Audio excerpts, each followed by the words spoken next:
Who said that non-sanded paper doesn't have enough texture to hold multiple layers of pastel? In this demo, I'm going to use non-sanded Canson paper. It's easily available. Before I begin working with color, I'm going to set up my shapes, the shapes of the landscape. And I'm using charcoal for this. Soft charcoal, vine charcoal is good. And if you can work as fast, that's great, but this is of course sped up. This is a time lapse.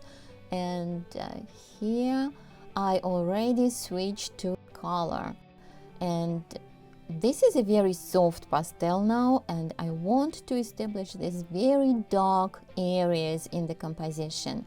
And the reason is because in pastels, because it's opaque medium, it's easier to layer lighter colors on top of it.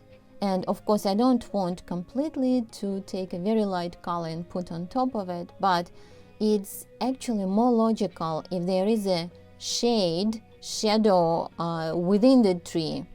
It makes total sense to create that shadow first and then overlap it with the foliage that is receiving more light from the sunlight, of course, here, right? So that's what is going on right now here. That's why I have these darker purples. So that's for really recessed shadows within the trees, within the tree line, in the distance as well, some darker colors. So that's my very first stage. And even here, these kind of whatever it is on the sand, debris from the ocean, from the sea on the sand, the darkest areas, I will do that first. And then of course the shadows, like this purple, kind of grayed down purple color, grayed down a little bit, it's not as chromatic, so I'm going to add some of it in that shape, shadow shape, kind of pushing a little bit into the trees with that, so that I start getting some idea what are the lightest areas and what are the darkest in each area, basically the trees, the sand. And even here at the top, even though there's light in this area, the tops of the trees definitely get a lot more lighting. But I am going to kind of be very careful and not to jump using very light green.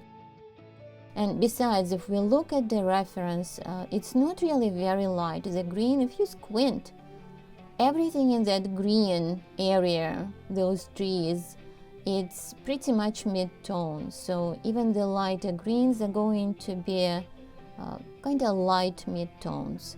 So they are not going to be those greens that have a lot of white in them. So that's the second stage. So I set up those shadow areas first, and now I'm bringing more light with these somewhat lighter mid-tone greens, and also the illusion of light is created because I'm using the warmer green, and warmer green means it has more yellow. It's not as blue green. And I also want to pay attention to the colors, to the chroma. I'm using chromatic colors, would be more pure colors. And the reason is here, for example, we have quite a bit of depth in this particular reference in the picture. And I want to show that the scene is receding, that it's stretching out there, and the trees in the distance actually should be a little bit less, the colors should be a little bit less saturated.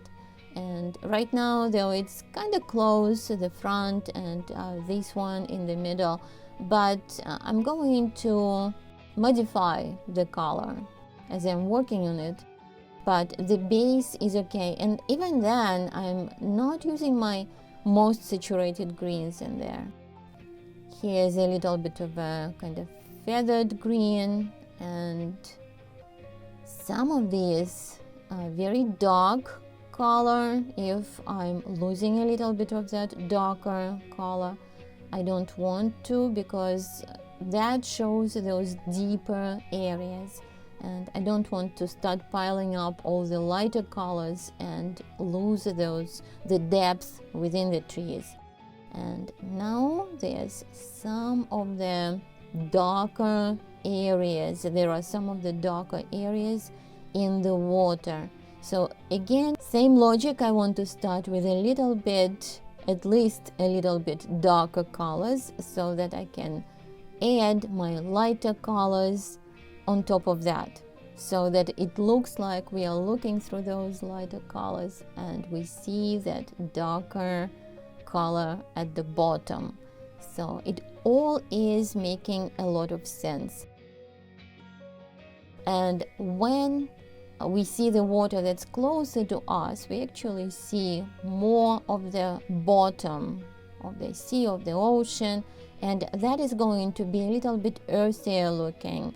So that's why I'm using this kind of olive green, and in combination with this color of the paper, it's giving me this kind of more neutral look, warmer look. And here, because it's tropical sea, I want to show that with those turquoise, notes of turquoise.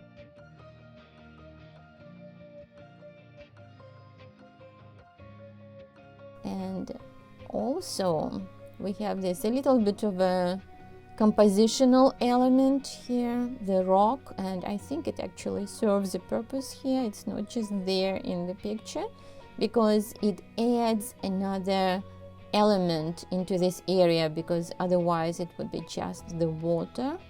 And here it has that nice smaller element for the eye to travel, kind of jumping from the debris on the sand leading to the trees, and then we look at the rocks, maybe what are those darker areas in the water.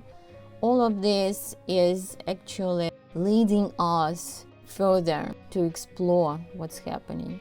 And of course, purple here. I'm kind of known for loving the purple color in my paintings, lilac purple. I think it's a great atmospheric color to begin with. It goes really well with the greens, with anything else, but here it serves the purpose, particularly because I have this wet sand with very thin layer of water on top of it, and I want to show that it's different. So it's kind of like, you know, there's brown sort of undertone to it from the paper, and then we get a little bit of this kind of earthier, warmer purplish color, or mauve maybe it's called. So that is a base for that wet sand over here.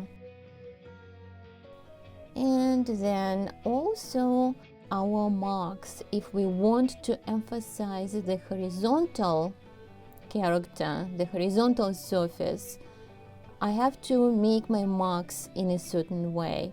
And yes, maybe there are some ripples on the water, and I would show that, but here in the distance we don't really see that many of the ripples or anything.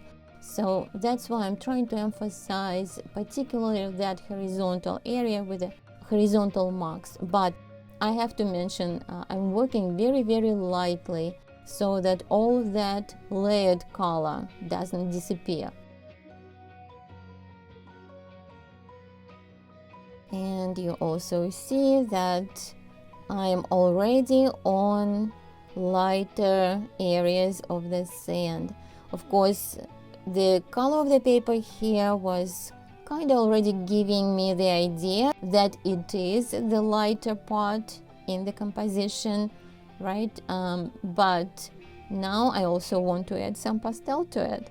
So for the colors,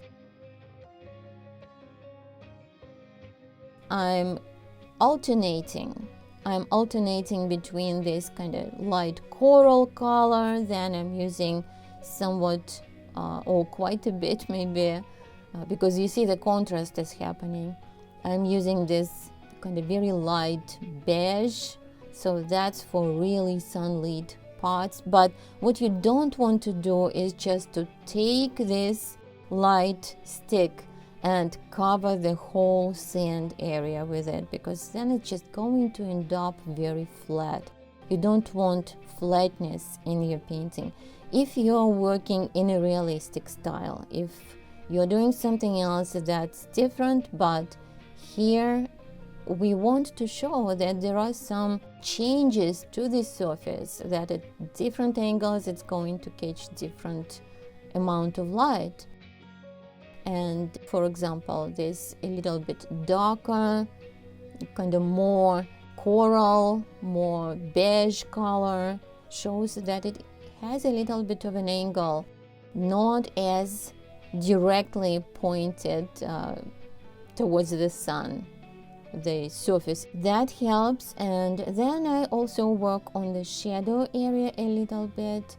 It actually is a good idea, maybe for that illusion of a dappled light within the shadows, to warm up that purplish color, that darker purplish color that I had before. So that's why that kind of like pinkish color there.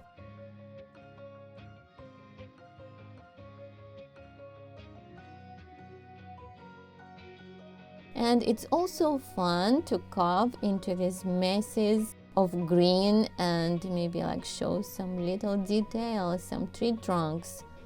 So that's always a nice detail. But of course I'm not at that stage yet when I should be concerned much about detail. But right now I am doing what I mentioned before. I want to tone down, kind of to neutralize that tree a little bit. What we see in the distance, I want to neutralize it a little bit. And if you start comparing the colors, okay, Lana, there's actually a different green there, so you're using kind of more blue, cooler green. Well, that's okay, because it's my work, it's my sketch, my painting, however we call it, right?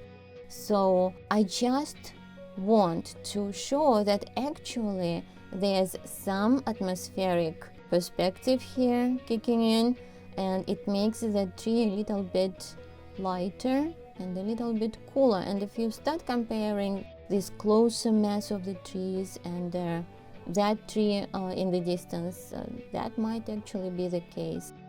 And not always, like these palms, for example, we do see quite a bit of that olive happening there. And I'm not just going to, okay, everything should be cool, kind of blue in the distance. No, but it's in comparison to what's going to be at the front, in the foreground, that will be looking a little bit cooler. If this video is helpful to you, please give it a like.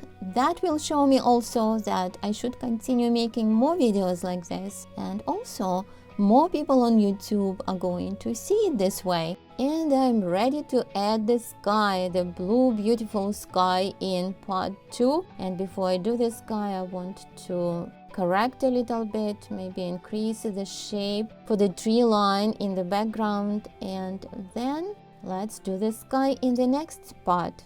So if you want to see how that transforms this whole scene, please continue watching.